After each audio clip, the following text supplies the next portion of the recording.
ஓட்டு போடும் போதும் அந்த ஓட்டு எண்ணிக்கும் போது தான் அதனுடைய முழுமையான குற்றத்தை ராகுல் வந்து வெளியிடுவார். அதானே உண்மை? ஆமா ஆமா நிச்சயமா. ஸோ இந்த இது வந்து வெறும் வாக்காளர் பட்டியலில் நடந்த முறைகேடு மட்டுமே இப்படி இருக்கு. இதுல பாத்தீங்கன்னு சொன்னா ஒரு அசம்பிளி கான்ஸ்டுவன்சியில் ஒரு இடத்துல மட்டுமே இவங்க கண்டுபிடிச்சது மட்டுமே 6018 வாக்காளர்கள் வந்து நீக்கப்பட்டுள்ளங்க. இந்த 6018 வந்து எப்படி தெரிஞ்சுது அப்படின்னு பார்த்தா, ஒரு பிஎல்ஓ பிளாக் லெவல் ஆஃபீஸர் பார்த்தீங்கன்னா ஒரு அப்ளிகேஷன் வருது. என்னன்னா தன்னுடைய மாமாவுடைய ஓட்டர் ஐடியை நீக்க சொல்லி அப்ளிகேஷன் வருது. அப்போ இவங்க பார்க்குறாங்க, நம்ம மாமா எதுக்கு ஓட்டர் ஐடி வேணான்னு எழுதி கொடுக்குறாரு, என்ன விஷயம்னு யோசிச்சுக்கிட்டே பார்க்குறாங்க.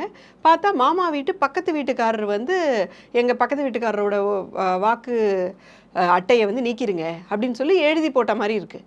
இது இவர் ஏன் பக்கத்து வீட்டுக்காரர் வந்து எழுதி போடுறாரு அப்படின்னு சொல்லி இவங்க பக்கத்து வீட்டுக்காரரை வந்து தொடர்பு கொண்டு கேட்குறாங்க.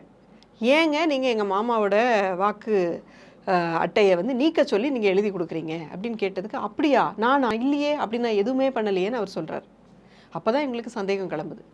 அப்போது மாமா வந்து கிட்ட வந்து கேட்குறாங்க, நீங்கள் எதுவும் எழுதி போட்டிங்களா அல்லது உங்களுக்கு தெரியுமா எப்படி நடக்கிறது?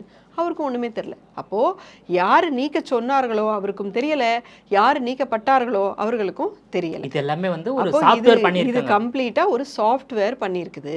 இந்த சாஃப்ட்வேர் முழுக்க முழுக்க இதை எப்படி இதை பண்ணுறது, இது வந்து யாரோட கண்ட்ரோலில் நடக்குது, இது எல்லாமே இந்திய தேர்தல் ஆணையத்துக்கு தான் முழுக்க முழுக்க தெரியும்.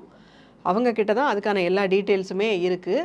ஆனால் அவங்க அதை வந்து வெளியே சொல்ல மாட்டேங்கிறாங்க. மாறாக வழக்கம் போல் வந்து ராகுல் காந்தி சொல்கிறது போய் அது தப்பு, அதை வந்து நாங்கள் வந்து ஃபேக்ட் செக் பண்ணிட்டோம், அது உண்மை இல்லை, அது இது அப்படின்னு சொல்லிட்டு இவங்க வந்து ஏதோ வழக்கம் போல் இவங்க வந்து காதில் பூ சுற்றிக்கிட்டு இருக்காங்களே ஒழிய, இவ்வளோ பெரிய ஆதாரத்தை வந்து அவங்க